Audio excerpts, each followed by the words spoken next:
Hey, Kyle, it's wonderful here again with another wrestling review. This time it's AEW Dynamite from July 13th, 2022.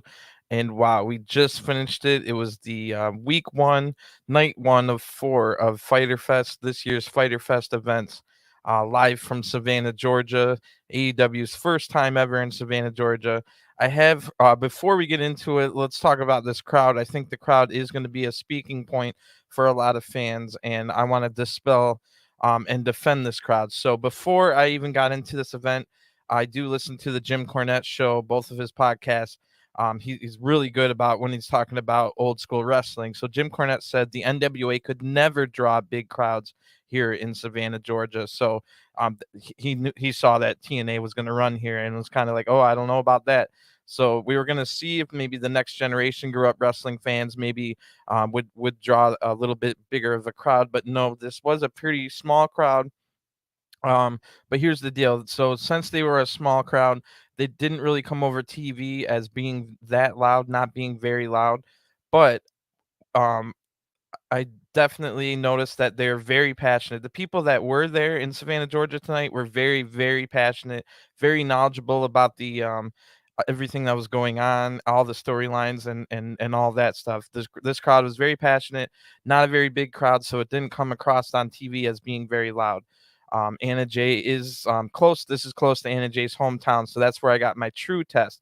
Everybody in the building cheered big time for Anna Jay when she made her entrance, but it still wasn't very loud across the television. So I just want to throw that out there that I think it is a good idea for smaller markets or smaller towns to get um, dynamites and stuff like that, because especially when there's a hometown person on the roster, but even if there isn't, it's good for smaller markets. They look like they're very passionate fans to get these, and then it does make the when we go to a bigger market, a New York or you know sh- when those dynamites are in Long Island and stuff. So that'll be even bigger of a deal when it is a big market crowd. So I don't think it's a terrible thing to have a little bit of a quieter crowd.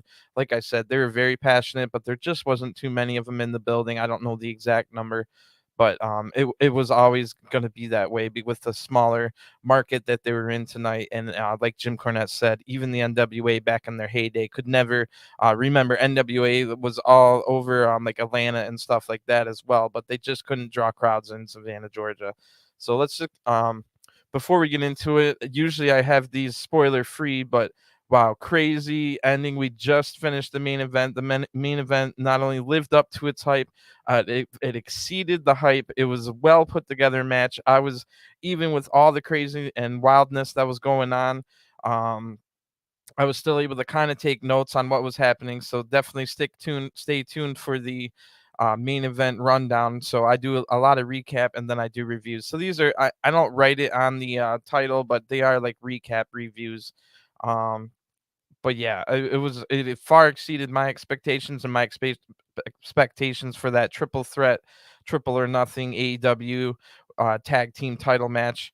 Young Bucks defending against Swerve in Our Glory and Team Taz far exceeded my expectations. There was an amazing match with a surprise twist ending. So we do have new tag team champions. It will be Swerve in Our Glory picking up the surprise victory here.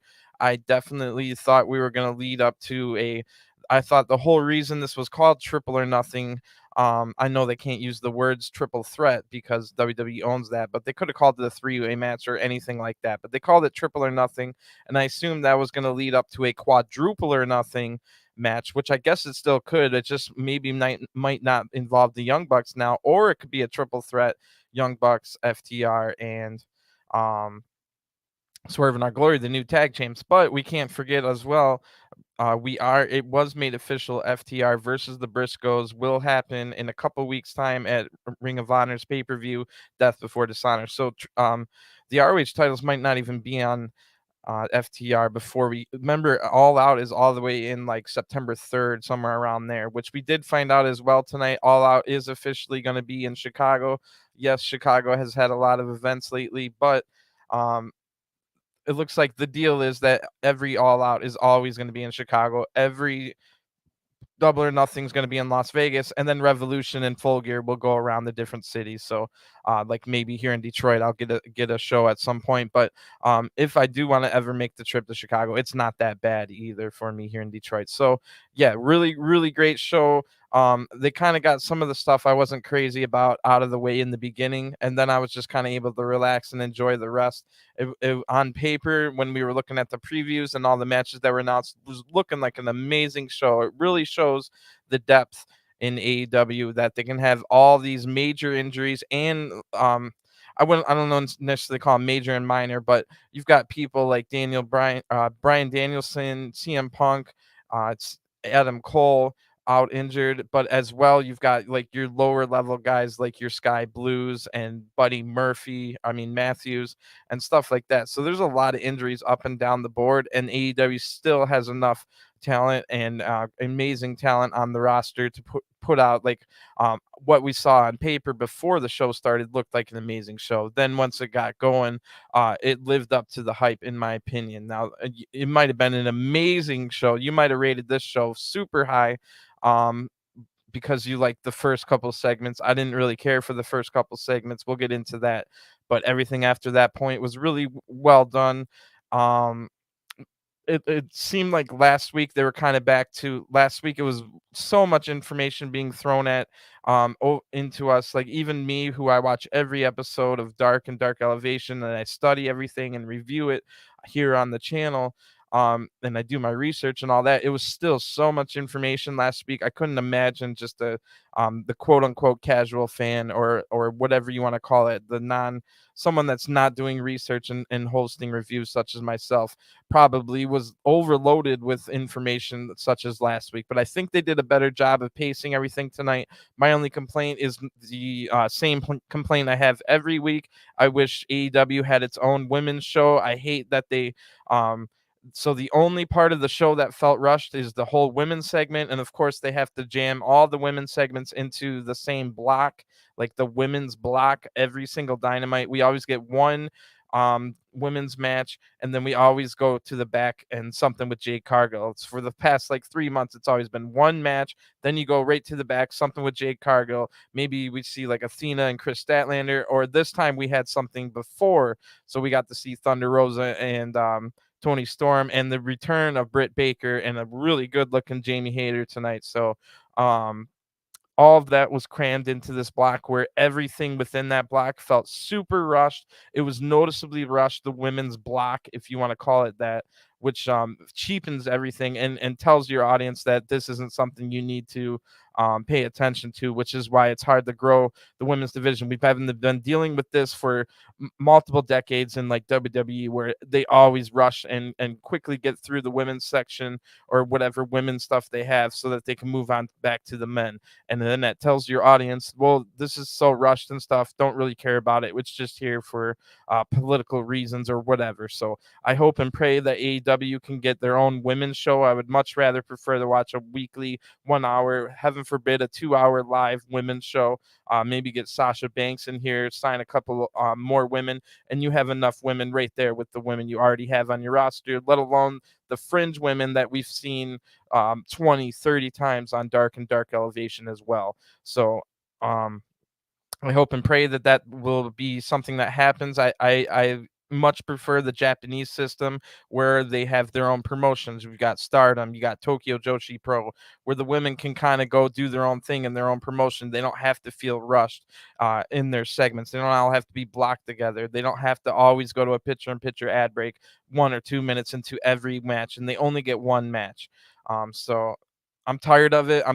It's been going on for 2 decades. I thought it was going to get better with the Sasha Banks and Bailey first with their Brooklyn match, and then the Iron Man match as well. But it seemingly hasn't really changed. The women in wrestling in general in America have gotten more chances, but it still feels like they're rushed afterthoughts. So that's my major complaint going into this show. But I'll I'll also, you might not enjoy my analysis of the very first match and stuff, but I'll get into that. Let me get a quick drink. This was a really good show. I'm still haven't even my heart rate and stuff is still up from that amazing main event where we saw new tag team champions. So yeah, let me get a quick drink.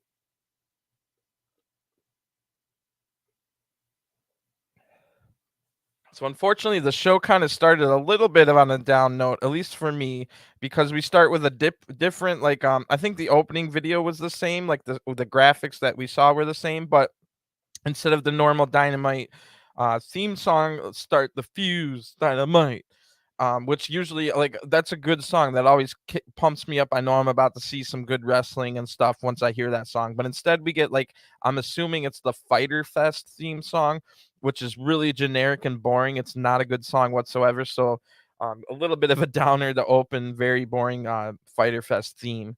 I'm assuming we'll hear that again next week and then never again. Hopefully they change it for next year. So anyway, so we're going to start the match off.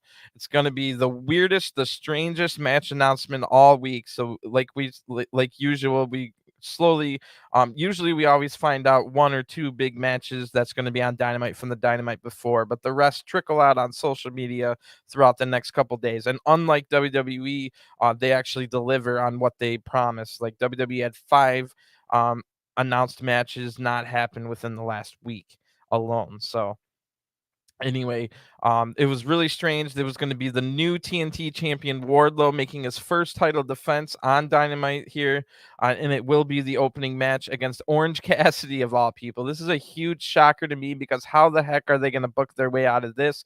These are 2 of the most popular guys on the roster. You don't want to get either one of them booed. So in my perfect world, Wardlow would win in 1 minute with the Powerbomb Symphony, but that would probably make the crowd seething mad and even social media even worse. So the crowd might turn on Wardlow if he just beats Orange Cassidy in 1 or 2 minutes with the Powerbomb Symphony, which is exactly what should happen in my opinion. But I gave Orange Cassidy big props for his match against Will Ospreay. A lot of people have also liked the last match we saw on Rampage with Orange Cassidy versus Tony Nese. Now it seemed like on its surface, it's like that match was pretty good, and this match ends up being pretty good as well. But I'm completely overexposed with Orange Cassidy. It's not my cup of tea, but I understand. Yes, he is a good wrestler, and yes, he did prove himself at Forbidden Door. But I said on the Forbidden Door review and reviews since then, and I keep hammering this point home that yes, there is a lot of people that really like Orange Cassidy and all that, but you cannot overexpose him. It's okay to do like backstage segments and stuff like that, but too many matches where you have to see these fake kicks and the yes, the no hands offense and agility spots are cool, but it's kind of like the same thing over and over. And then really he adds the word fake to professional wrestling when the word fake should never be added to the word professional wrestling, because that's the one thing that wrestlers and wrestling fans alike try to fight the general populace about wrestling. They don't want it to be looking as this fake carny thing from that belongs on the traveling circus, as opposed to like something like UFC or even the NFL, which is all the fans that like NFL and UFC have all left wrestling. And those are the fans. If we can get those fans to come back and tell them that this AEW is a legit alternative to WWE, all that crap you left and quit watching wrestling forever in WWE can be different over here in AEW. But then you've got people like Orange Cassidy and Danhausen, and now they're even paired together out there, just throwing around the word fake to any sports loving fan that might tune into wrestling and that used to be wrestling fans until, and yes, there was crazy things in the attitude era as well, but there was also like your Mankind's falling off the cell and getting hit in the head with a chair. I'm not saying you need to go back to where people have brain injuries. We've seen what's so bad with CTE and stuff like that. So I'm not saying that, but what we can do is stop with some of the silly stuff we saw in the Attitude Era that continues to this day. So I'm not saying it was a perfect world back then, and I'm also not saying it needs to be 1960s grappling with zero moves and all selling and Jim Cornette type stuff. I'm not saying that either, but if you got a guy like a John Cena who went out there, was my problem with John Cena, he was the biggest fakest. He threw around with a capital F fake by everything he did, just everything John Cena did was fake, and that drove anybody that actually likes sports and stuff like that away from wrestling pretty much forever, because John Cena never went away for years upon years. So if they're willing to come check out AEW, and maybe they're hearing some buzz about, oh yeah, AEW is a nice alternative to WWE, and then they tune in and they have to see this Wardlow guy against Orange Cassidy, see what I'm saying? And I'm saying this because I wish I had friends that still watched wrestling. I wish that all my friends that I used to watch wrestling with and travel to the shows. I've traveled 15, 16 hours from Michigan to Florida for WrestleManias and stuff like that back in the day. But no, none of my friends enjoy wrestling anymore. It's they've all moved on to UFC or NFL or just movies and other stuff, just not wrestling. So anyway, let's get into this. I'm sure most of you have AEW fans have probably turned off the review by now after I got on my soapbox there. But it's the whole overexposing thing. So now this is going to be the 5th Orange Cassidy match in a 19-day span. 19 days, we've now seen 5 Orange Cassidy matches. And I said on the first one 19 days ago at Forbidden Door, yes, that was a great match. That was awesome to watch. He really proved himself, Orange did. But he's now been overexposed. Yes, Forbidden Door was great, but 19 days later, we've now seen him in 4 other matches, and it's just overexposure. So anyway, I hate this match announcement, but I guess we'll have to wait and see what happens. Orange Cassidy is tied for the most wins in AEW as any singles wrestler who's never held a title. But I heard that on the Control Center from Tony Schiavone, but he didn't tell us who he's tied with. So maybe it's somebody that's gone, or maybe it's somebody they don't want to care about. Maybe like I guess it wouldn't be like Kaz, because Kaz picked up most of his wins as a tag team. So that would be interesting to know. But Wardlow was one of the people that had one of the most amount of wins as a singles wrestler before he just picked up the title last week. So Orange Cassidy, if you remember, just to give you a little bit of history between Orange Cassidy and Wardlow coming into tonight, Orange hurt his shoulder last time they were in the ring together. Remember, it was the Face of the Revolution ladder match at Revolution. The Wardlow ended up winning, and Orange hurt his shoulder, had to be out of action for a month or two. That was the last time they've been in the ring. They've never had a one-on-one fight, but they have been in 2 battle royals before, and one of those, the last one, Orange Cassidy actually eliminated Wardlow last in that. It was the 2020 Dynamite Diamond Ring Battle Royal. So Orange Cassidy won alongside MJF, and those two would later go on the fight, where, of course, MJF has always had and almost always will remain the Dynamite Diamond guy. So anyway, that was the same show. If you remember, Kenny Omega turned heel and won the AEW World Title from Moxley, and Sting debuted. So that on that night, Orange Cassidy eliminated Wardlow. So yeah, this match is going to be first, but at least we can get it out of the way, and then I can kind of settle into the stuff I do want to watch on Dynamite. So I am a little bit interested. Like I said, how are they going to book themselves out of this match without getting Wardlow booed, basically? Because there was no doubt in my mind, although I did get a little bit scared. So they did get me, if you want to say they got me as a mark a couple times, because I thought maybe Orange Cassidy was going to beat Wardlow 1 week after Wardlow finally wins a singles title for the first time. So Orange Cassidy comes out. He's got Chuck Taylor and Trent Beretta, the best friends, with him.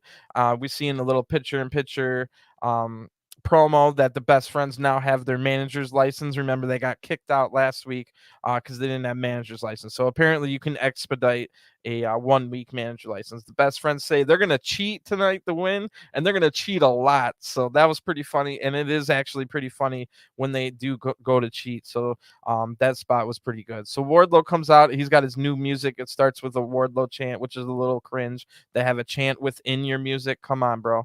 Anyway, Wardlow has his newly won TNT title. This is going to be his first title defense. Orange wants to start the and Orange came out to his new music as well. Orange wants a test of strength at the beginning, but then immediately puts his hands in his pockets. I write down, please just destroy him, Wardlow. Who cares about the booze?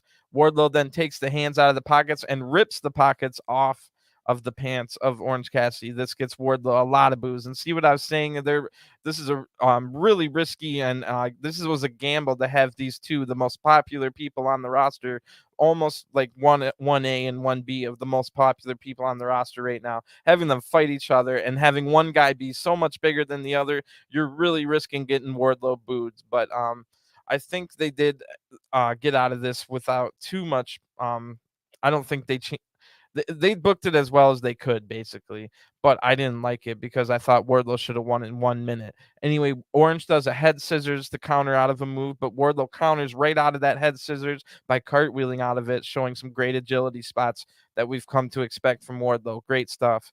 I'm definitely not like a Jim Cornette would say, why are you ever doing agility spots as a big man? But I would definitely disagree with like a Jim Cornette on that. If you think I'm just a Jim Cornette clone or whatever, I'm definitely not.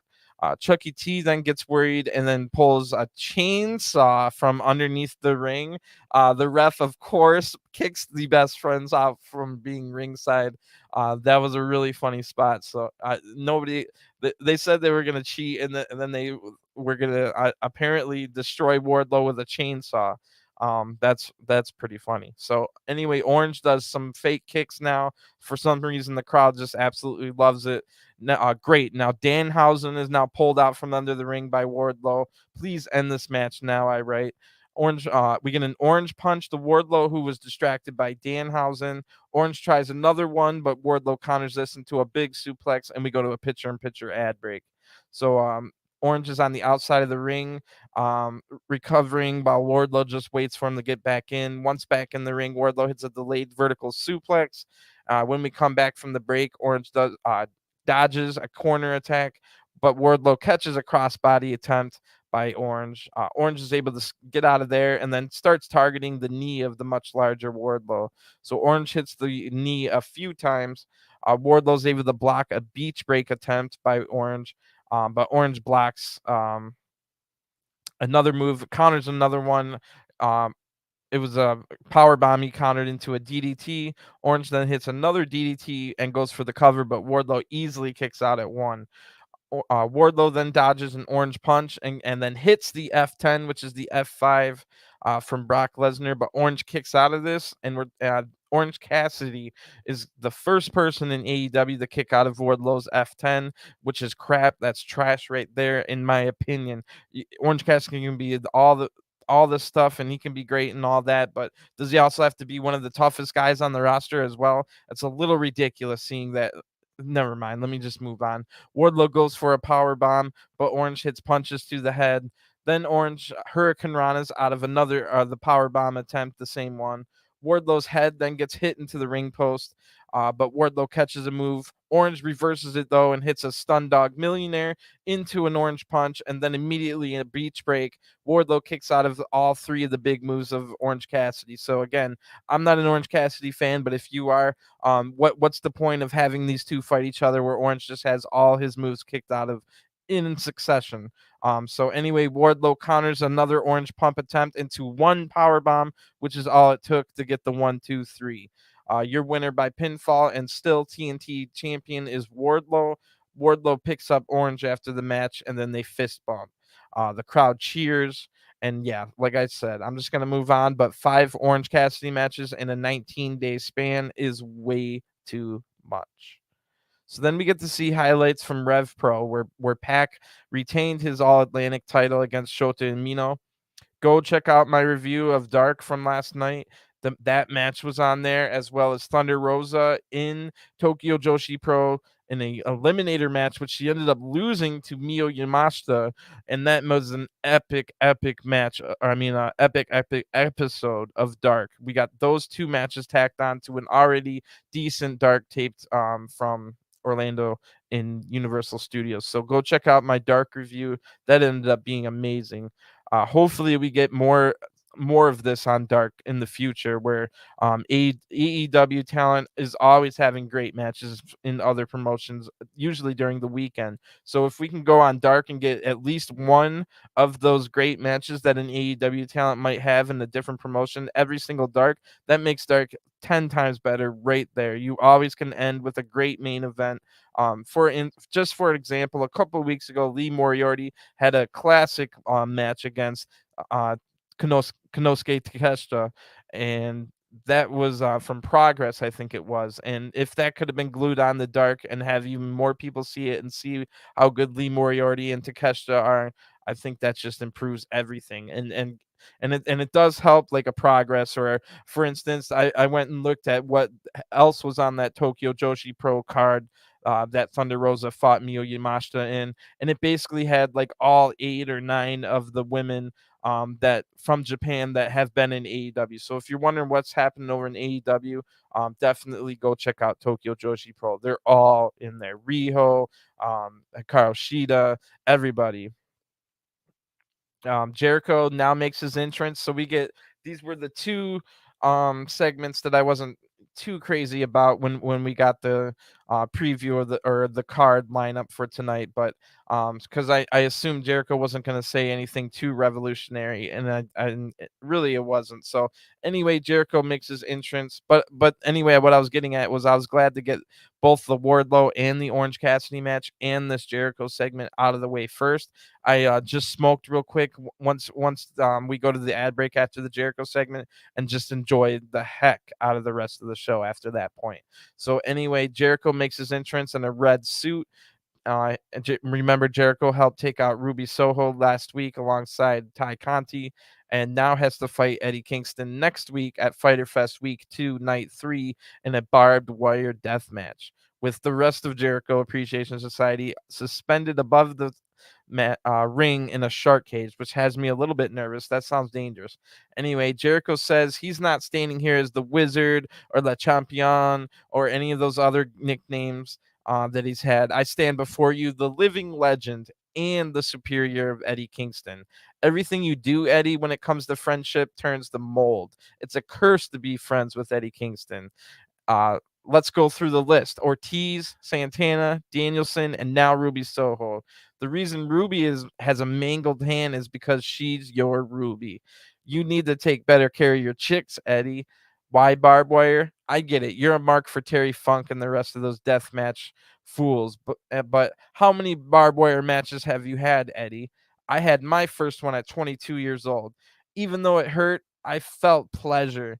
I'm just as maniacal as you, Eddie, but you're fooled by my movie star good looks. Next week, Eddie, you face the Painmaker, who is undefeated in AEW. I accept this match because this is it. This is the final fight in our saga. Once I beat you, you can just go back to drinking and drugs, because you know you'll never be on Jericho's level. You're not a liar. You're a loser. And Jericho leaves. So, um, that was actually better than I expected. That was a pretty dang good promo. I like how Jericho brought up how he was 22 years old when he had his first barbed wire match. So I like that part of it, and the almost Christian Cage level of heel line with the go back to drinking and drugs once I beat you. So great stuff here actually by Jericho. Good promo, and I like that we didn't get any accoutrements or anything added to that. It was just simple, short, sweet, and simple. Good promo here. And Jericho had a red suit on that kind of invived his days when he was wearing like the suit in WWE as that character. So anyway, after an ad break, we've now got Eddie Kingston in the back to respond. And Eddie says, "Look what Jericho did." And then we see Ruby Soho with her hand in a cast, and Ortiz shows his bald head. So I can't do Eddie Kingston's promos justice. But it was great as usual. Eddie brings realism to wrestling. He can talk you into any match. Any match in the world, Kingston can talk you into caring about it after only a minute or two of talking. And like I've heard a lot of people joking, and it's because it's true. Eddie Kingston basically treats wrestling as if it's absolutely real at all times, which is awesome. The exact opposite of Orange Cassidy. So anyway, great stuff there. It's time for another good match. So now we've got some banger matches coming up. Let me get another drink, but it will be an AEW Interim World Title Eliminator match. John Moxley versus Konosuke Takeshita. Wow.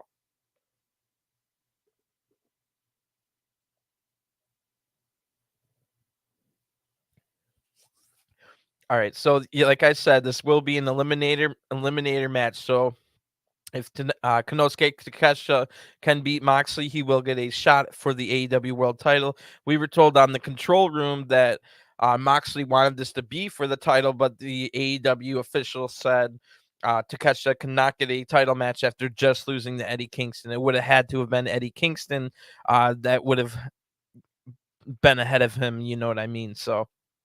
Um, both of these guys were in grueling matches last week. Moxley beat Brody King, and Takeshita lost a grueling match to Eddie Kingston. So this is going to be a perfect way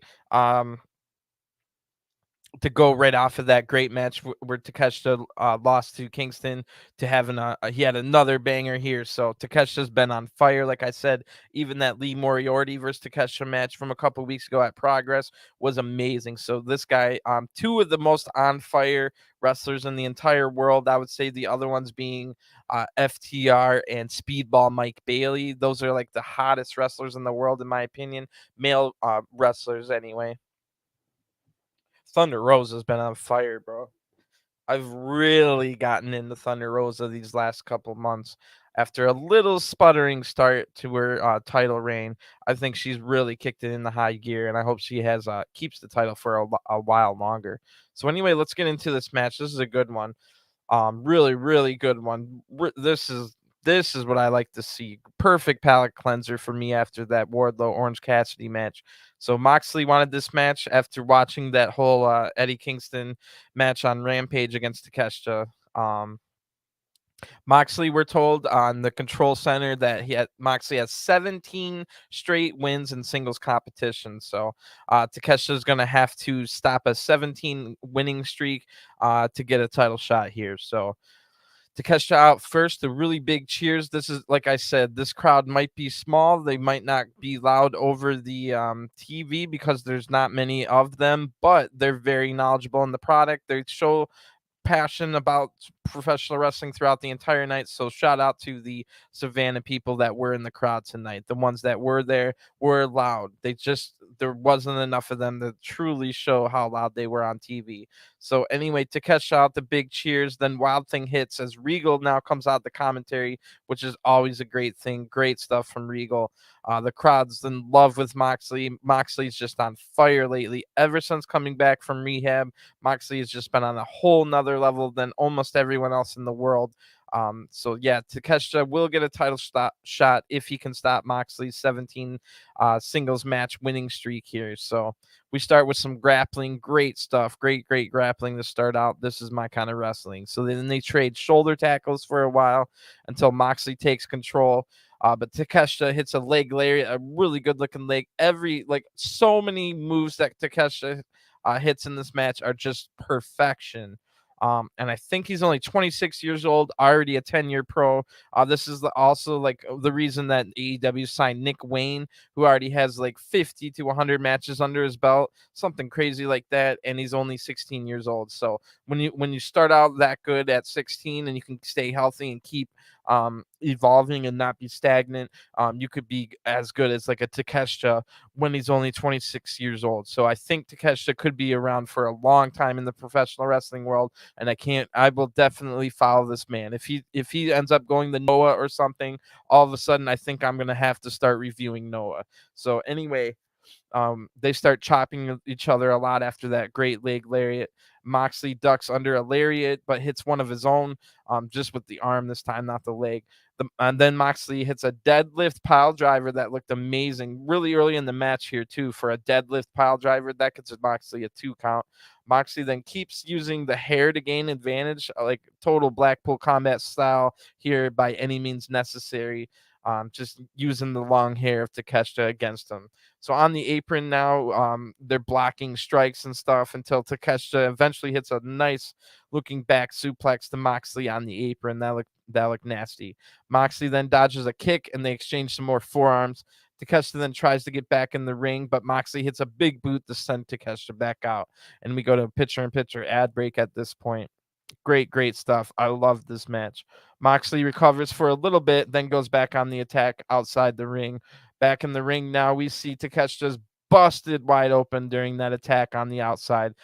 So Moxley is now biting the open wound on the forehead. What is it with all the weird, like all the way going back to the Chris Jericho and the whole Pizzagate with Domino's and the Nick Gage and the pizza cutter. It's been like 3 or 4 other times where there's been like nasty blood spots during commercial picture-in-picture ad breaks, including when Moxley was cutting people up with glass during Blood and Guts match.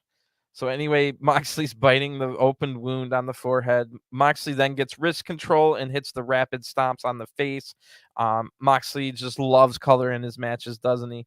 Takeshita then makes a rally as we come back from break, but Moxley counters a forearm into a nice looking snap German suplex. Really crisp moves throughout this entire match. Takeshita's now in trouble and he's bleeding a good amount, but Takeshita hits some big forearms. He's got a lot of fight left in him. Then a beautiful looking Undertaker running flip lariat by Takeshita. You know what I'm talking about. The Undertaker used to do it all the time. This was done picture perfect here, even probably better than Undertaker, although Undertaker's a little bit bigger, so it's harder to do. Anything that was a thing of absolute beauty from Takeshita. Then we get some corner elbow strikes. Both men hit him in back and forth. Then they counter each other until Takeshita hits a massive looking brain buster. Moxley's able to kick out, but Takeshita goes right up to the top ropes, tries to come off with the frog splash, but Moxley gets the knees up. Moxley then locks in a rear naked choke, then easily transitions to a Juji Katami armbar, and Takeshita is able to get to the ropes, but the damage is definitely done on the arm from that. The crowd's going wild at this point. Great crowd. Like I said, they weren't many of them. Takeshita then hits a Hurricanrana and a Tope Con Hero to the outside of the ring. But Takeshita's arm's in big trouble, especially after that Tope Con Hero. Quickly after the back in the ring, Takeshita tries to hit and successfully hits this time a top rope frog splash. Moxley's just barely able to kick out after those big flurry. So now both men are back on their feet exchanging strikes. Moxley counters one of them with a nice drop down to get behind Takeshita, but Takeshita counters with a blue thunder bomb. That looked amazing. Moxley then dodges a jumping knee after that and hits the paradigm shift, but Moxley does not go for the cover. That hits some more elbows to Takeshita's head, then goes for the finish of the super paradigm shift. I forget what it's called, but Takeshita counters out. I think it's the Death Rider, and Takeshita counters out and hits a big, beautiful, picture perfect looking German suplex. Takeshita, every move he hits is just picture perfect. Moxley then fights back, hits rapid elbows to the head.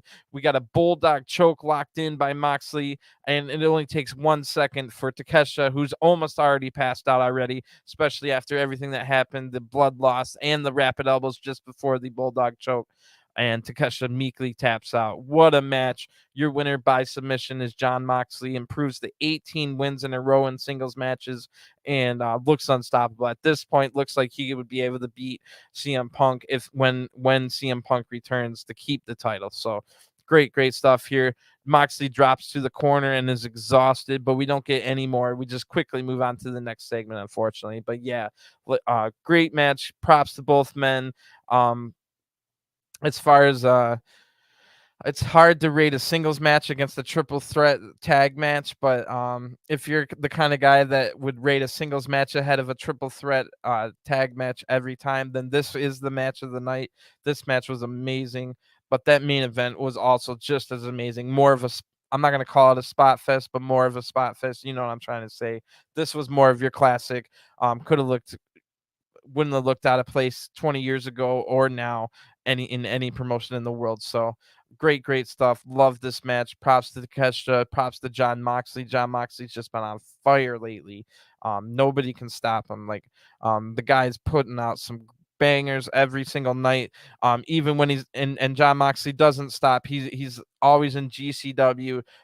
If you've never watched the blood sport match over WrestleMania weekend, John Moxley versus Biff Busick, the former Oni Lorcan, go find that match. Just John Moxley's been on fire. So definitely in my top 5 currently in the world, alongside Dax and Speedball Mike Bailey, and I forget the other guys. Takesha's in that, though. Takesha is in my top 5 currently in the world. Just some amazing stuff coming out of these guys. So to have 2 of your top 5 currently hottest wrestlers in the world right now have one singles match in the middle of Dynamite just shows how good AEW is and how deep their roster is. Great stuff. So we go from that to a video. Remember, we quickly moved on. Moxley didn't get to celebrate or show respect or anything. Like, the live crowd probably got to see John Moxley shake the hand or something along those lines. But we go to a video. It's the House of Black. It's really super short, so I didn't really have time to see what they said. But basically, we see Julia Hart, then Malachi Black, and then Brody Lee, and they're talking about Darby Allin, and we see like flashes of Darby Allin like matches or whatever. So it was super quick and quickly smashed between 2 other segments, so nobody is even going to remember that this House of Black promo happened. But basically, Brody Lee says he knows he's been watching Darby for a while and now he wants to take him out, basically. And we are told later on next week on Dynamite we will see Brody King versus Darby Allin, so that should be a good one. That's going to be even better than like Darby Allin versus the Butcher, but along the same lines as how good that match was. So anyway, Christian's out next. His music hits, the big boos, of course. Christian's just making the whole internet turn in the marks with his making people forget that wrestling's fake with all his comments lately, which is hilarious. So 2 weeks ago, Christian was talking bad about Jungle Boy's father who passed away and stuff like that, and said, I wish your whole family was gone as well. Then last week, Christian was talking about Matt Hardy and comparing, saying like Matt Hardy's the biggest screw up, even though his brother's a drunkard and stuff like that. So great stuff out of Christian lately, making people forget that wrestling isn't real, which is always a good thing. Then the Kane's music hits and Luchasaurus comes out with Christian. So we were told that we were going to hear from Christian and that Luchasaurus was going to have a mystery opponent. So I cannot wait to see who's going to catch the next stray from Christian. And holy crap, it's going to be Brian Pillman Jr. So both the Varsity Blondes are in the ring. And Christian says, Pillman, I don't like you. And I've been trying to figure it out. It's not that stupid mullet, although you do fit right in here with these Georgia rednecks. But just like Jungle Boy, you had a father. Whew, we're going there again with dead fathers. And we're talking about Brian Pillman Sr. now. So Christian continues saying, but your father was a legend in this business. That's not my opinion, though. In my opinion, he was average at best. But I'm sure he'd be appalled that his final legacy in this business is you. And then Griff Garrison, look at this picture of you. And then we see a picture of Griff Garrison, which I don't know why we needed that. We could have just said, look at you, Griff. And then we could have had a close up of the camera on Griff Garrison, which is a little weird. But anyway, the picture goes up and Christian says, Christian looks over to Luchasaurus and says, does Griff Garrison look like Jungle Boy? And then Luchasaurus storms down to the ring. He absolutely destroys Griff Garrison. The bell rings. 2 choke slams are hit, and then the tar pit finish makes Griff Garrison tap out. Your winner by submission in a super short match here is Luchasaurus. And Luchasaurus keeps attacking after the match. So, of course, Brian Pillman Jr. tries to stop, but then gets slammed onto a table. Then Griff Garrison, not once, but twice, gets choke slammed onto Brian Pillman. It didn't break the table the first time, so that's why they tried a second. The table breaks on the second one, and the segment's over with. So just a short but sweet segment here. Again, I say Kane's music because it's basically exactly Kane's music, which I'm tired of, like, quit doing stuff like that. If you wanted Luchasaurus to have this new evil look, did he really need the Kane music? Christian, on the other hand, some of the best heel work in the business right now, especially since we haven't seen MJF in a long time now. So I can't wait for the MJF versus Christian Cage promo battle, which is going to happen at some point. But yeah, I like this was another good one. It might have the internet talking and becoming marks yet again. How dare you say that about Brian Pillman? Stuff like that. So hopefully that happens again, and Christian Cage can keep on his streak of fooling the marks and getting them all riled up. So anyway, quickly after that segment, we're in the back with Tony Schiavone. He's got 2.0 Daniel Garcia. So um Tony Schiavone mentions that they'll be in the cage match next week on Dynamite. So Daddy Magic, in only the way that he can, one of the best promos in the business right now, Daddy Magic says, we've had just about enough of that cage. How about this? Claudio, Ortiz, why aren't they in the cage? Let's go talk to Chris. So 2.0 leaves, and then Daniel Garcia says, I see you, Wheeler Yuta, doing a Daniel Garcia cosplay these last few months. How about at Death Before Dishonor, I take your ROH Pure title. So um Daniel Garcia tried to do this promo like with rhythm, as if almost as if he was spitting bars or saying poetry or something like that, like at a poetry club or something. But it just came off cheap and second rate. Terrible promo by Daniel Garcia, to be honest. So anyway, I am looking forward because he is a good wrestler. That's going to be a great pure match at ROH. ROH is definitely shaping up to be another epic pay-per-view. And damn you, AEW. I thought we were going to have an agreement where we only have pay-per-views every 3 months, but now we're having 3 straight months of banger pay-per-views that I'm going to have to order. There's no way I can't. So, in this economy. Anyway, then we're told about All Out. So yes, it will be a week-long event in Chicago. So I don't know the arena name. It says it's in the Now Arena. Maybe that's the Rosemont Horizon, and that's the new name of it. But it's definitely not the United Center. So unless the United Center just changed their name, so I have no idea. But it's the Now Arena, and it seems like I said at the top of the show, All Out will definitely always be in Chicago from now on. Double or Nothing will always be in Las Vegas, and then Full Gear and Revolution will change cities each year.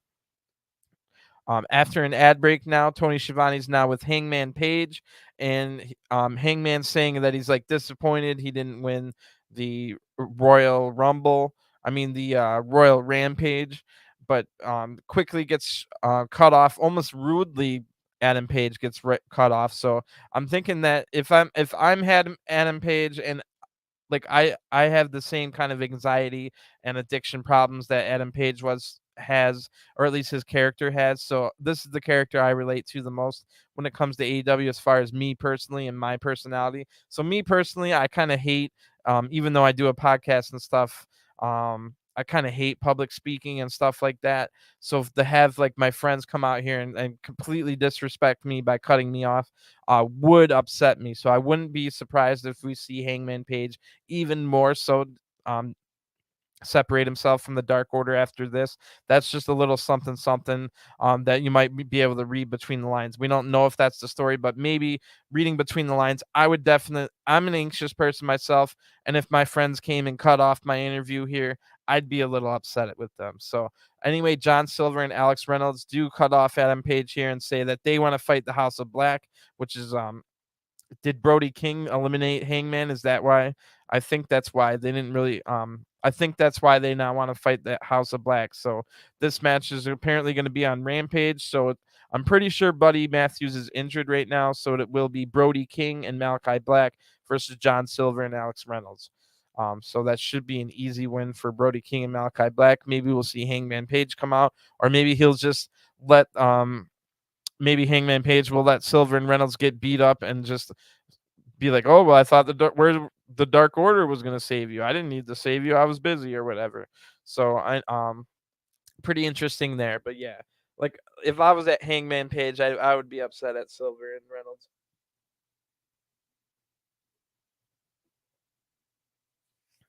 All right, so next we'll see the former Real Americans, the We the People teammates themselves collide as Claudio Castagnoli will make his Dynamite debut against Jake Hager, so formerly known as Cesaro versus Jack Swagger here. And Last time these two fought one-on-one was WWE main event, the show main event in 2015, and Claudio ended up winning that match.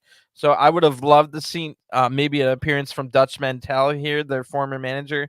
Jericho could have thrown a fireball in Dutch Mantel's face or something, and then claimed that he burned Dutch Mantel's mustache off. So unfortunately, that didn't happen. But of course, these two did meet in the Blood and Guts match, so they had a lot of interaction. Claudio and Jake had in that match. So this should be pretty good. There's no way that Jake's going to win unless there's cheating. So, I mean, that's not out of the question. I do note that Jake Hager's music is 1,000 times better than Claudio's. Claudio's music, bro, sounds like Doink the Clown. It doesn't fit him. It doesn't fit the Blackpool Combat Club at all. Blackpool Combat Club's all about like destroying people maniacally, and then you have this clown music from Claudio coming out. Doesn't fit at all. But the rest of Claudio's package, like all the rest of the whole deal is great. It's just the music sucks in my opinion. Anyway, Hager starts really fast with a big shot right as the bell rings. Claudio is able to take Jake down and goes for the big swing already, but Jake Hager blocks it, rolls out of the ring, and then baits Claudio in getting a strike, like a cheap shot kind of deal. So Hager then misses a Vader bomb right after that, and Claudio hits a 619 out of nowhere for a 2 count. Hager then kicks out and goes on the attack into the corner. Hager's got Claudio there, stuck in the corner. Claudio eats about 10 big strikes. Then Claudio reverses and hits some very European uppercuts into the corner himself. The crowd's not loud, but I've already been explaining that. The people that were there were loud and passionate, but there just wasn't very many of them. Claudio then goes up top, but gets crotched on the ropes by Hager. Jake then slams Claudio down from the top and lays in some body punches, some good-looking strikes there. Hager then hits a big Beal right into a Vader bomb after, but Claudio kicks out at 2. Then we go to the picture-in-picture ad break. Claudio then counters a suplex, hits one of his own. That buys them a few seconds to recover. Claudio loses control after this, and Hager goes back on the attack as we come back from the ad break. So Hager's game plan has gone well for him so far, but one mistake will cost him, and he knows it. So he has to kind of be aware of any mistakes, which is probably in the end going to cause him to have a mistake. See what I'm saying? If you're just relaxed and you're doing your thing, you don't think about. But if you're thinking about mistakes, then all of a sudden you make a mistake. Claudio ducks a clothesline now and hits a beautiful springboard uppercut. Claudio fires up, the crowd does too, and then he hits one of his great-looking running uppercuts into the corner. Hager now rolls out of the ring, but eats another running uppercut into the barricade. Back in the ring now, Claudio leaps off the top, hits a nice crossbody, and hooked the leg at the same time for a 2 count. Claudio then signals for the giant swing and does it. He hits about 5 or 6 rotations, then steps through into the sharpshooter, but hilariously, it's now called the we've known him from doing the swing into the sharpshooter in WWE, but now it's the swing into the Stinger Deathlock, Scorpion Deathlock, my bad. But since Sting's here in AEW, so that's kind of funny. But anyway, this causes Daddy Magic and Cool Hand Ange to run out because they're a little nervous. It was about to end. So Claudio breaks the sharpshooter and then gets caught with a roll-up because of the distraction from 2.0, only for a 2 count, though. Hager gets the ankle lock applied now, but up kicks from Claudio is able to break the hold. Claudio then hits a back suplex, goes for the sharpshooter again. Daddy Magic again distracts, so Claudio just stops doing that and hits a nice looking pop-up uppercut instead. Then the Rico bomb for the 1, 2, 3. Your winner by pinfall is Claudio Castagnoli, and great match here. Really, really good stuff right off the back of that other great singles match, other hard-hitting singles match. So if you're an Orange Cassidy fan, then you probably loved all 3 of the first matches here on the night. I can overlook the Orange Cassidy stuff, and these 2 matches really got me going again. So right after that, and again, it'll be interesting to see where Claudio goes from here. Are they still going to be feuding with Jericho Appreciation Society? We got that Shark Cage next week. Apparently that's going to end the feud, or that's what they keep saying, but the feud was kind of still continuing after that point. We've already got Daniel Garcia in a couple weeks time at Death Before Dishonor versus Wheeler Yuta. And I wonder where Wheeler Yuta is, because we haven't really seen him on Impact. I mean, not Impact, but Dynamite. Did we see Wheeler Yuta last week at all? And I don't think he was mentioned on this Dynamite or Rampage this week. So maybe just giving him a little bit of break. Wheeler Yuta had that whole Best of the Super Juniors, a month-long tournament in New Japan just before coming back, and then being at Forbidden Door, and then Blood and Guts. So I guess probably good to give the youngster a couple weeks break before he gets back out there. So anyway, in the back now, Lacey Nair, the interviewer woman, is with Hook. She asks if a title shot is in the future for Hook. Hook just simply walks away and we go to an ad break. So literally that little segment there lasted 3 seconds. What the heck? What was the point of that? Anyway, when we come back from the break, we see the ending from Dark where Thunder Rosa lost to Mayu Yamashita, and that will set up what we're told soon here. So Rosa now, when we come back from the break, Thunder Rosa is with Toni Storm, and they're in the back. Rosa says Miyu is coming to America next week. I'm pretty sure she said next week. This wasn't confirmed later on. They didn't announce this match being on next week, so don't take my word for that. But just anyway, Thunder Rosa does say that Miyu, who is the number one contender for the AEW World Women's Title, Miyu Yamashita, will be in America soon. So Thunderstorm. Then Thunder Rosa says Thunderstorm, the tag team name of her and Toni Storm, is ready to take on everyone. So cue Britt Baker, and holy crap, an amazing Jamie Hayter comes in, looking. Whew, Jamie Hayter, holy crap. So anyway, Britt Baker says they've returned, and said some other stuff, basically. Pretty good promo by Britt. But then Reba comes into the scene holding a sandbag. So remember the whole sandbagging things about Marina Shafir and Thunder Rosa. So Britt Baker here doing the whole breaking the fourth wall of professional wrestling, but in a pretty good way. Stuff like this, when it's not in a match, I can deal with, but it's like fake kicks and stuff within a match that bothers me. But yeah, Reba brings in the sandbag to poke fun at the sandbagging accusations that Thunder Rosa has. So Thunder Rosa then breaks the fourth wall as well and says, well, I can't wait to bury you. So that's pretty funny. I like when they do stuff like that within promos and whatnot. Anyway, we've got a huge match was announced. It'll be the home. This was a little interesting, but then when I figured out it was going to be the hometown of Anna Jay, or at least close to her hometown, it made a little more sense. So it's going to be Serena Deeb versus Anna Jay. This is a huge matchup in the women's division. Both of these women have two of the best records in all of 2022. So they're going to face off here in Anna Jay's hometown.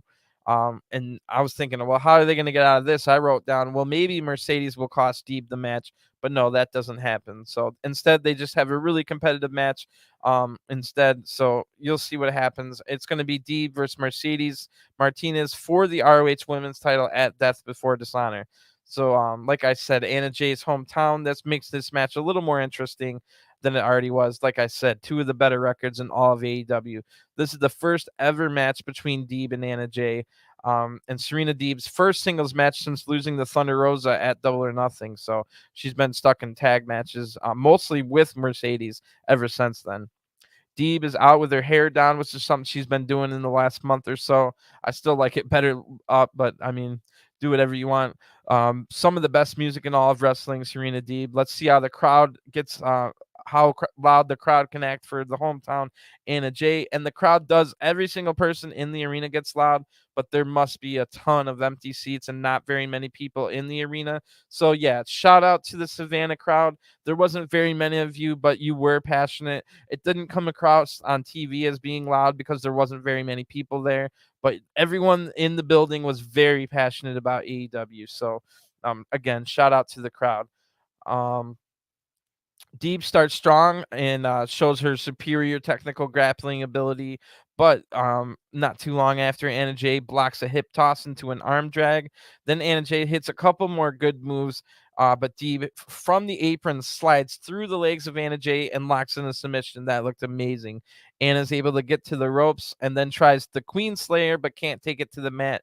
Deeb is able to get to the ropes instead. When Anna then, right out of that, Anna gets hot shotted, her neck right across the ropes. That looked pretty nasty, and Anna is selling her neck pretty much for the rest of this match. That was a good spot right there. We go right from that to a picture-in-picture ad break. Deeb then follows Anna to the outside to continue the attack for a little while. Then it goes back in the ring. Deeb does a boot wash through across the face of Anna Jay while yelling at Anna Jay's family in the crowd, which was a great spot there. I love that. Anna then tries to fight back, but Deeb cuts it down with more strikes. Deeb's now working over the neck again and hits another hot shot, but this time on the back side of the neck instead of the front. Great looking stuff here. Deeb then mocks the Dark Order claw, the hand signal, and then locks in an Iron Claw submission hold on Anna Jay's face. That was a good spot as well. Great stuff so far. Anna Jay now tries to fight back, but Deeb hits a really nice looking straight jacket backstabber. Again, Deeb is just so good. Silky smooth. When we come back from break, Anna's making her comeback. The offense from Anna Jay during her comeback wasn't that great, but it wasn't god awful either. Only 23 years old, has a ton of potential and a lot of room to grow, but still not the finished product. Anna then hits a nice looking late release Northern suplex. Good move there. After the not so good moves before that, Deeb almost catches Anna with a pin out of this, but only gets a 2. They twist around now about 7 or 8 times, looking for backslides back and forth. Pretty good spot there. Then a back body drop by Deeb. Anna kicks out, but right when Anna kicks out, her arms get caught into a submission hold from Deeb. Anna's able to reverse this into a pinfall for a 2. Deeb now dodges the corner roundhouse that Anna's been doing on every episode of Dark and Dark Elevation she's on.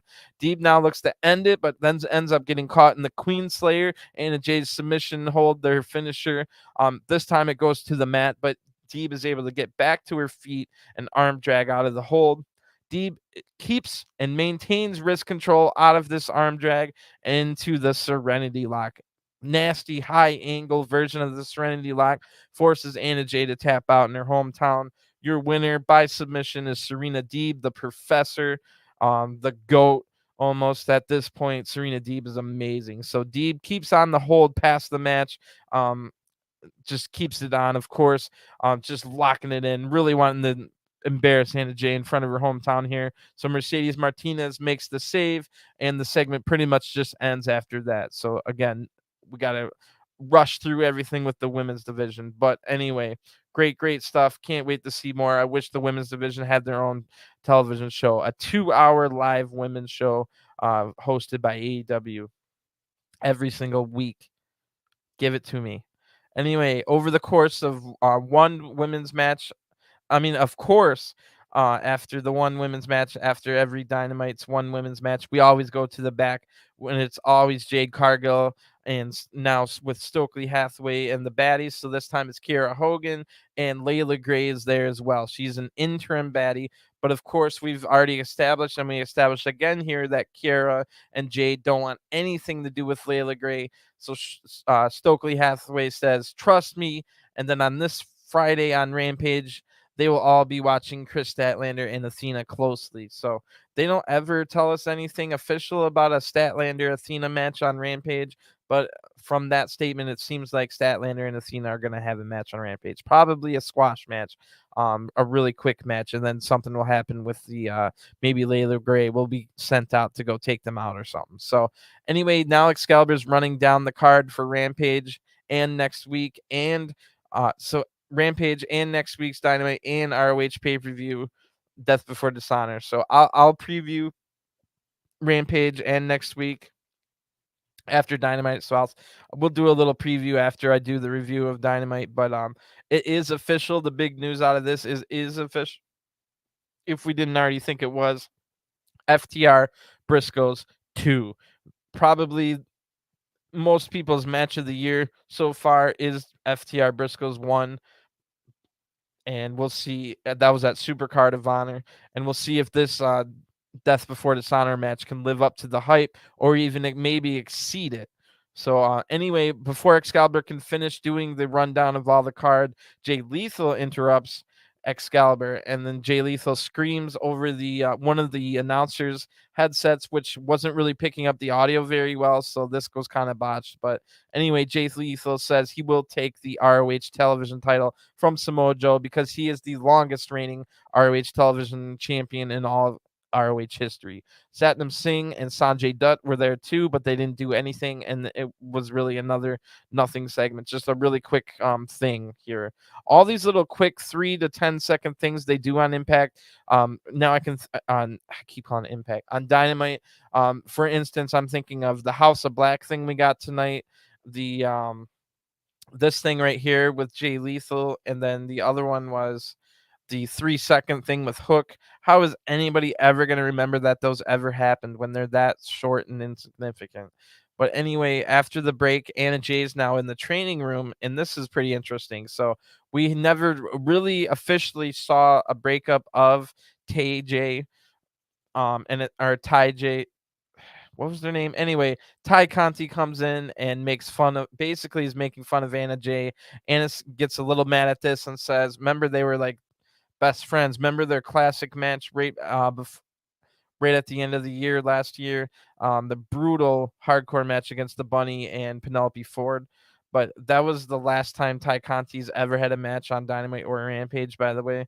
But Ty Conti comes in, makes fun of Anna Jay. Anna gets mad and says, well, at least I don't slam doors on people. So Ty says, well, maybe you should, and you'd get on TV more.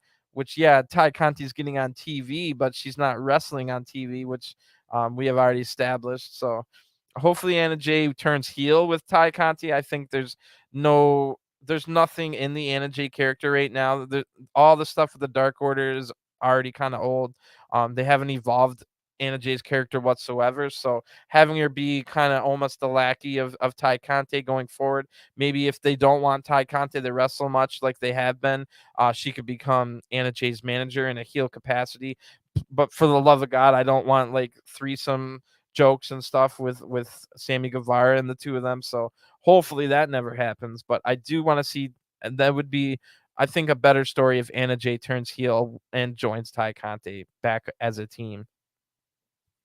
So it is time for the main event. This is a crazy, and sorry if that word offends anybody. I always try to say wild, but I'm 36 years old, and it's hard to break some habits. Anyway, this is a wild main event. Let me get a quick drink because a lot happens. What a main event it was. It's for a 3-way match, triple or nothing, they called it, for the AEW World Tag Team titles. The Young Bucks, Matt and Nick Jackson, Swerve in Our Glory, Keith Lee and Swerve Strickland, and Team Taz, Powerhouse Hobbs and Ricky Starks.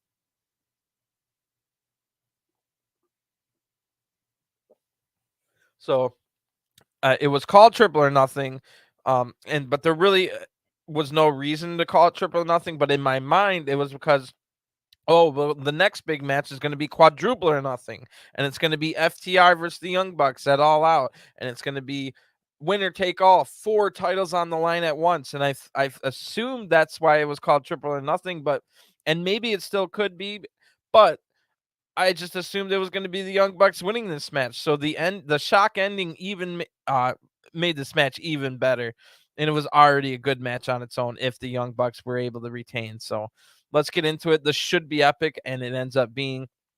And the spot I wanted, the spot I fantasy booked for the ending was Keith Lee beeling somebody, or Keith Lee beeling like Nick Jackson right into a Meltzer driver where Matt had the guy set up for the Meltzer driver, and Keith Lee accidentally beels Nick into the Meltzer driver for the win on Swerve. How sick would that have been? That's how I fantasy booked this, but that's not what we got. Anyway, I assume the Bucks will win since seemingly we're setting up the Quadruple or Nothing match against FTR, but that doesn't happen. So, out first is Ricky Starks and Powerhouse Hobbs, the really big cheers. Swerve comes out, the kind of half cheers, half boos. Then Keith Lee comes out, big cheers for him, and then big cheers for the Bucks as well. So I will say the people that did show up to this event, there wasn't very many of them in the crowd, but everyone there was very knowledgeable, very passionate. So shout out to everybody that was in the crowd in Savannah. Everybody that was there got loud. It's just they didn't sound loud over TV because they didn't have a lot of them.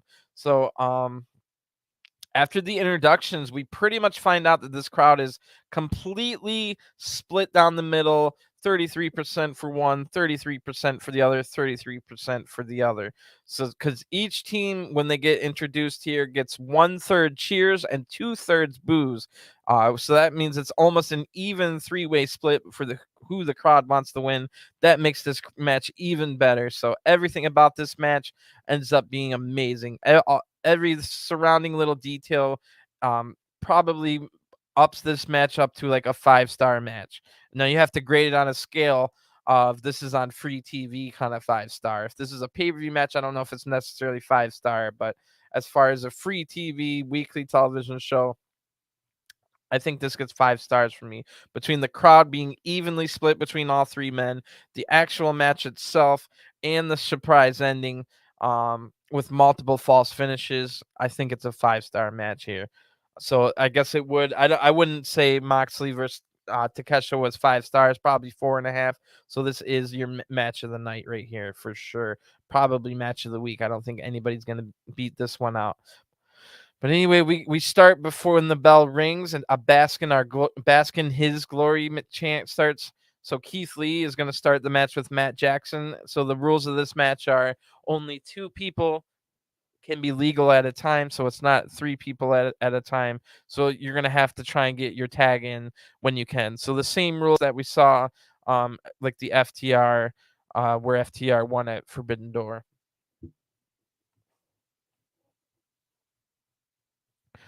So again, it's Keith Lee starting with Matt Jackson. Matt tries a headlock, which doesn't work at all, and it was a bad move. Keith Lee almost hits this nasty-looking martial arts kick that I've never seen him do, like, ever. So Matt gets super scared and tags in his brother Nick, which if I was mad, I would have tried to tag in a different team. Like, I don't want Nick to get in there with Keith Lee either. But anyway, Swerve gets tagged in, so Nick doesn't have to bother with Keith yet. They do some crazy there I go again. They do some wild agility moves to dodge and counter around, and one of the best spots of the match right here at the very beginning. Just all these agility counters and dodges by Swerve and Nick Jackson. Great stuff here. Really good part of the match. Nick then slows it down since he noticed Swerve was able to match the speed and agility of Nick. Now we get dueling tightrope walks on the exact same rope by both Nick Jackson and Ricky Starks, but they both end up getting crotched on the rope. Ricky and Matt are now the legal men. Matt hits 4 suplexes to take control, but then Keith Lee tags in. Hobbs and Lee hit a double suplex on Matt. Then we get Hobbs and Lee squaring up to each other, but Ricky Starks and Nick Jackson break that up from behind. So Keith then hits a belly-to-belly suplex to both Nick and Rick at the same time. Maybe it was the camera angle, but that didn't look good at all. That looked terrible.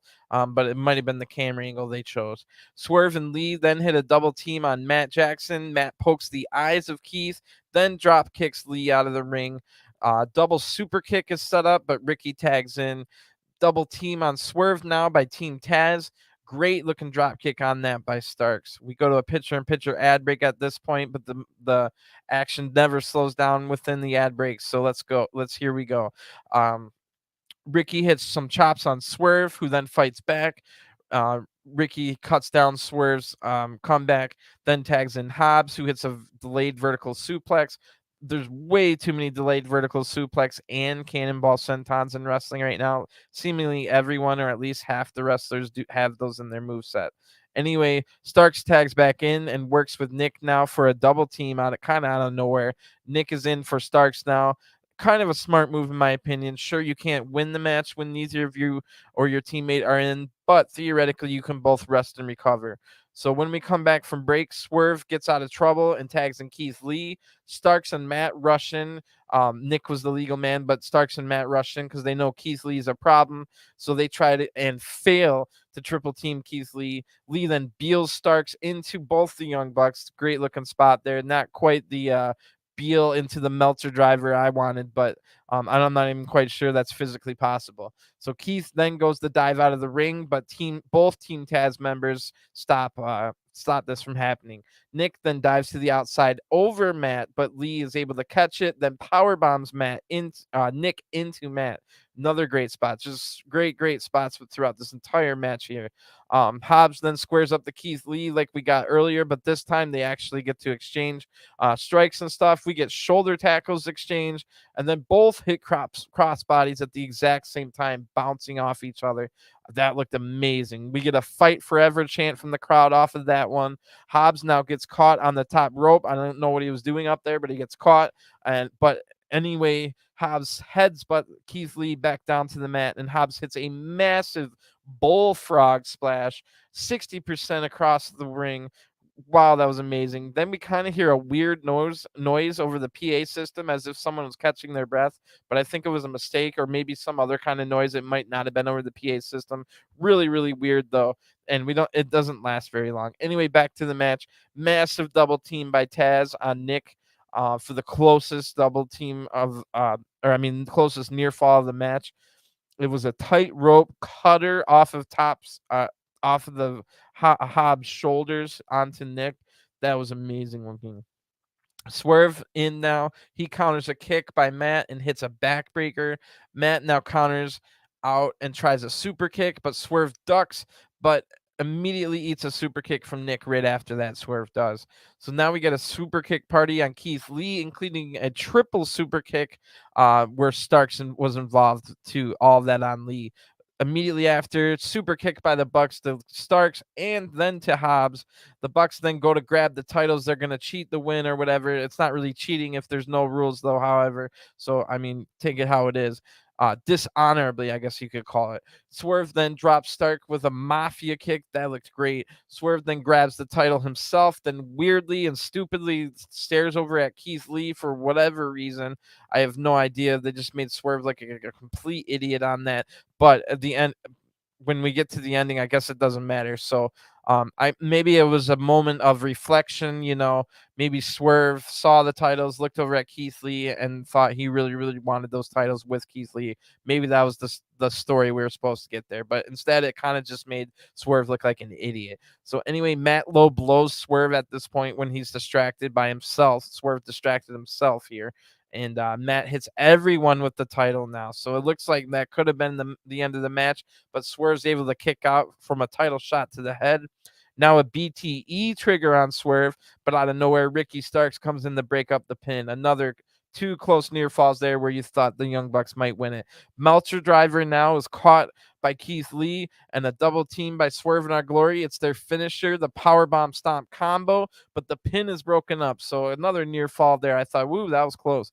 Hobbs then hits spine busters on everyone, and while doing it, spine bustering people that he had already spine busted, they got more spine busters on top of them, if you can understand what I'm saying.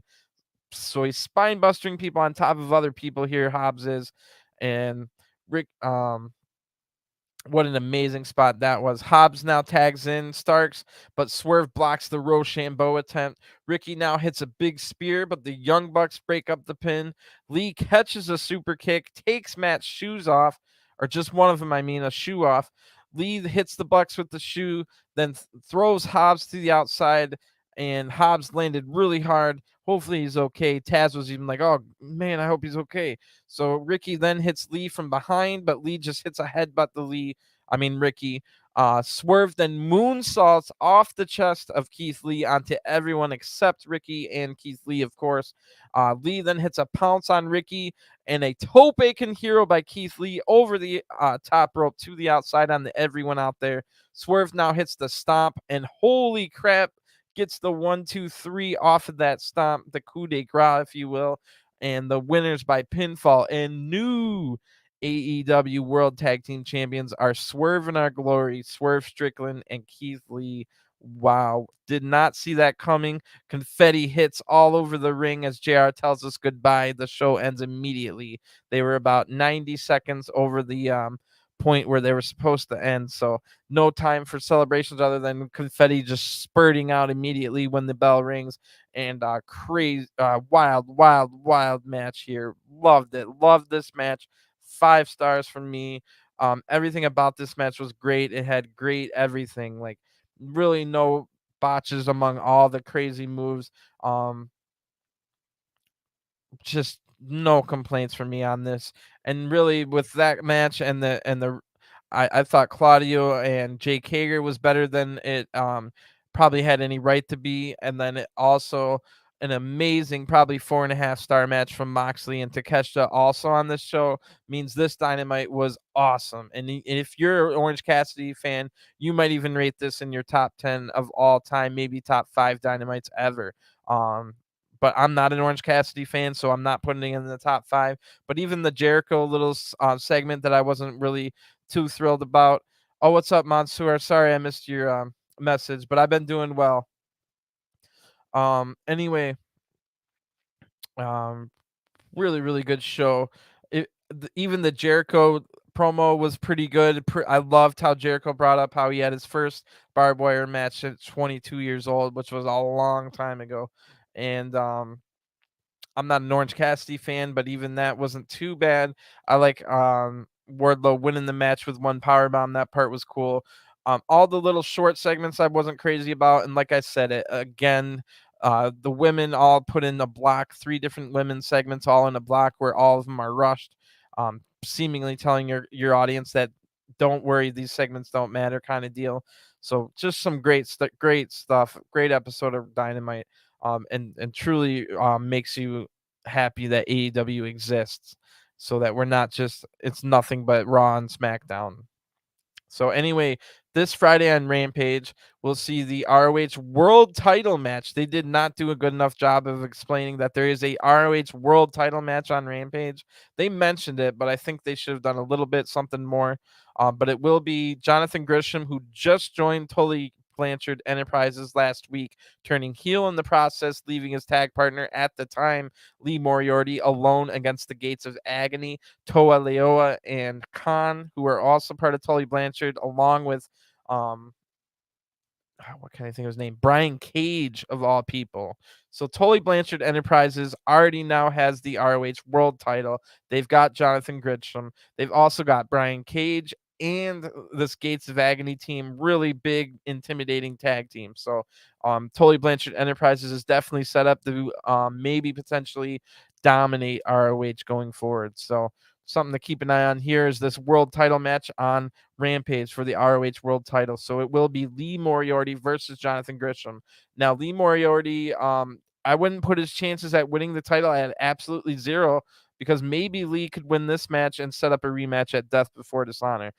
Not completely likely. I wouldn't hold my breath on that outcome, but it's not out of the possibility of Lee Moriarty winning the ROH World Title. But I guess I could see some people, ROH fans and hardcore fans from the very beginning, being a little upset that somebody not really built up, Lee Moriarty, winning their world title might be ruffle some feathers. So maybe it's closer to 0 than I think, but it's not completely 0. So that should be a great match regardless. Hopefully he gets the main event spot and not the first match. Although usually Rampage starts with a really hot match, and it's almost the same, really. It doesn't matter, I guess. So also on Rampage, Lucha Brothers will be fighting Private Party, who just returned to AEW after a little break. They beat Bear Country on Dark last night. So that should be a pretty good match. Hopefully Private Party can kind of gain some respectability back to them. They're basically jobbers at this point. Almost lower on the totem pole than Butcher and Blade right now. And it has been a little bit of a while, and I couldn't find any other matches Private Party were having on the independent scene either. So maybe just healing some injuries, or one of them got hurt, or something along those lines. So, but like I said, we did see them on Dark last night. So also on Rampage, we will hear from the Gun Club, all 3 members, Billy, Austin, and Colton. They will explain why they turned on the Acclaimed, and that makes me think, holy crap, how good is the music video from the Acclaimed going to be with the diss track about Gun Club? It's going to be, the diss track alone is going to be amazing, but you darn well know this is going to have the music video attached, kind of like the one where I'm just an emo old guy, like with face paint, about Sting and Darby Allin. So remember that whole music video. So we're going to get another music video, probably not this week on Rampage, hopefully soon though, maybe next week on Dynamite. That's going to be amazing. So they didn't make it official. I don't think they made it official, but I'm pretty sure on Rampage we'll see Brody King and Malachi Black versus John Silver and Alex Reynolds. That was set up tonight when they interrupted Hangman Page. And also we've got Darby Allin and Sting that might be involved in that match next week on Dynamite. It's already confirmed, Brody King versus Darby Allin. So good to see Brody King getting some more usage. That's going to be at least 3 matches in 3 weeks in a row with matches for Brody King. So also Stokely, if you remember, Stokely Hathaway said that him and the rest of the baddies, or not the rest, but him and the baddies, Stokely Hathaway is not a baddie, but oh man, I just had a bad image in my head. Anyway, they will be watching Chris Statlander and Athena on Rampage, so there must be something, maybe a match, probably against jobbers, Chris Statlander and Athena. So maybe that's something we'll see on Rampage as well. So now we already know the main event of next week's Dynamite. It's going to be for week 2 of Fyter Fest, a barbed wire death match, Eddie Kingston versus Chris Jericho, with all other members of Jericho Appreciation Society suspended in a giant shark cage. And this is to coincide with Shark Week. So I see a lot of people upset with AEW having to promote Shark Week, but it's not like zombies or clowns. Come on. Plus, everyone likes Shark Week. Sharks are cool. They're vicious fighters as well. They can tear people apart. And so what's the worst that could happen? Like Shark Boy shows up and drinks some clam juice. As an old school TNA fan, you might guess because I keep calling Dynamite Impact. But well, to me, the spirit of old TNA still lives in AEW. The AEW is built off the spirit of so many things in the past. ROH is one of them. New Japan and all the guys like Bullet Club is also part of the spirit of AEW, and as well as old school TNA and the black and gold of NXT. All of those spirits kind of live on in AEW now, which is why it's a great thing. And I love that they still have working relationships with people like Impact and New Japan. Anyway, the only thing I'm a little bit nervous about is that I don't like the idea of a giant shark cage being above the ring. That makes me nervous. I'm an anxious person as it is. So, that the thought of that, and maybe even during the match, Eddie Kingston versus Jericho, I might be nervous depending on what the setup looks like. I don't even want to think about what bad could happen there. I don't want to mention it. I don't want to put it out there in the ethers of the world. But on that note, I'll move on. Christian versus Cage and Luchasaurus will team up for the first time next week on Dynamite against the Varsity Blondes. So maybe we'll get some more smack talk about Brian Pillman Sr. or something along those lines. And I definitely makes me wonder how how far away Jungle Boy is to returning from his injury. Yet another one of the 20, the 30 injuries that AEW has on the roster. So it'll be cool to see Christian in the ring again, especially in a tag team. So we'll see how that goes. Maybe eventually Christian and Luchasaurus will have so much chemistry that they'll win the tag titles. You never know. So this could be the start of something great, or it might be terrible. You never know. But hopefully Christian gets to talk again. Maybe someone else, even other than Varsity Blondes, will catch strays, which will be funny. Maybe he'll talk about MJF or something. So anyway, on Dynamite next week, we'll also see Brody King versus Darby Allin. Looks like they're setting up a Darby Allin Sting versus House of Black feud. So that'll be interesting to see where that goes. I don't necessarily see a clean finish in that match, potentially not a clean finish, but it should be a good one. So again, great episode of Dynamite. It definitely, I'm glad we got the Orange Cassidy Wardlow match out of the way in the beginning. They got themselves out of there without getting Wardlow booed, which was the most important thing in my mind anyway. And I did laugh at Best Friends bringing out the chainsaw and stuff. But again, if you did not catch my review of Dark from last night, it was probably the best episode of Dark ever. It had both that Thunder Rosa versus Mayu Yamashita match from Tokyo Joshi Pro, as well as from Rev Pro, the first ever All Atlantic title defense, Pac versus Shota Umino, who we last saw getting a fireball in the face from the Wizard Chris Jericho. So really good stuff here. Again, maybe we just set the seeds for an Anna Jay heel turn and her joining an evil Tai Conte. As long as they don't have threesomes with Sammy Guevara, that'll be good. We were told the Painmaker will be here next week. The undefeated Painmaker will be the one fighting Eddie Kingston in that match. So other than that, again, shout out to Takeshita, one of the hottest wrestlers in the world right now, alongside John Moxley, two two of the top 5 hottest wrestlers on the entire planet right now. We got to see 2 of the top 5 hottest wrestlers on the planet fight each other on this Dynamite, and it was a great match. So, and that wasn't even the best match of the night. So that's how good this Dynamite was. So I'm going to get going.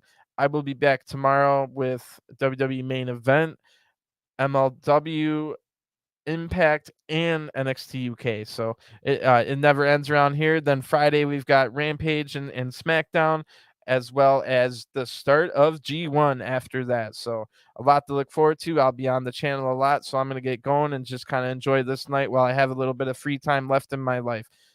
Thanks for tuning in. I'll talk to you guys again soon. Peace.